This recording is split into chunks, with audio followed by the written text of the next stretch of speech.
Guys, so today we're going to look at a similar Google slide presentation that we did yesterday, where we looked at picture graphs and answered some questions about them. But today we're going to be doing bar graphs. So now that we've learned about tally charts and picture graphs and bar graphs, now we're going back through and really analyzing them and seeing how we can read them. So starting off here, we're going to have a graph, and then it's going to ask some questions. And then if you want to play along, you can write down the answer as I go through it, or you can sit out loud or in your mind, but we're going to answer some questions. So this first one, we see the title of the graph is favorite activity. We see bike riding, skating, and jump roping are our options.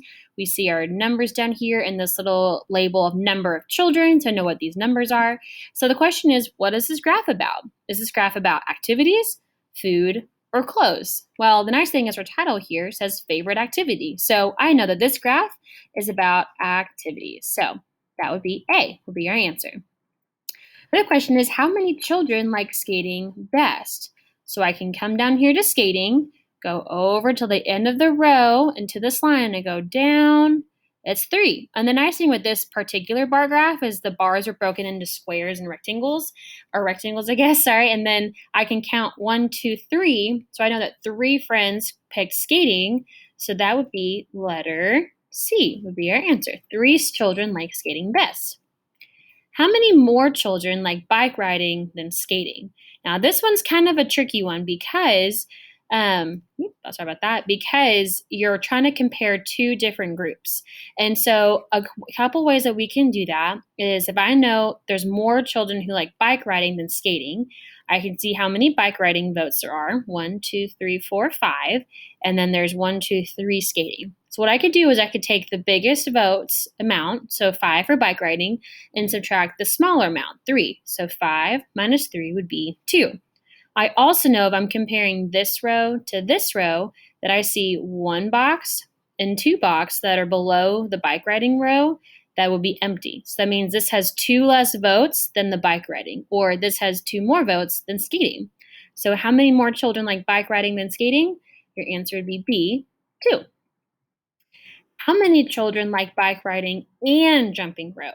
So that means that we're going to be adding up bike riding and jumping rope votes. So 1, 2, 3, 4, 5, 6, 7, 8, 9. So our answer would be A, 9. Did 13 children vote for a favorite activity?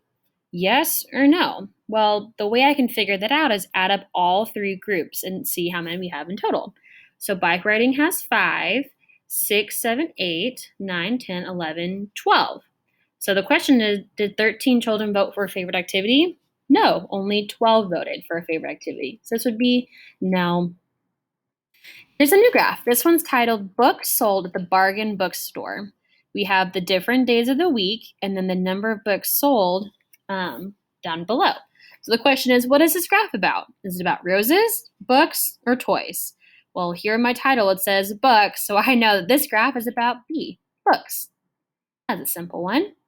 Next question, how many books were sold on Wednesday? All right, so I'm going to come down here to Wednesday, and I'm going to follow the bar to the very end, and that number is 8. So how many books were sold on Wednesday? That's going to be C. 8 books were sold on Wednesday. How many more books were sold on Tuesday than on Monday?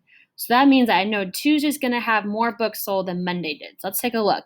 So here's Tuesday ending right here, and then here's Monday who ends here. So I need to tell the difference between Tuesday and Monday. So I know that if my Tuesday row comes down here and I come up, how many empty boxes fewer does Monday have? Well, here's 1, 2, 3.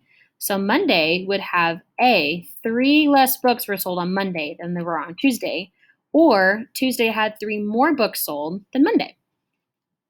What is the greatest number of books sold on one day? So that means which day had the most books sold? Well, if I'm looking at my bars, I'm looking at the longest one, which looks like it's this one right here, Tuesday. Okay, so how many books were sold? Let me go to the end of my bar, come down the number, 10. So the greatest number of books sold on one day was C, 10 books. That's awesome.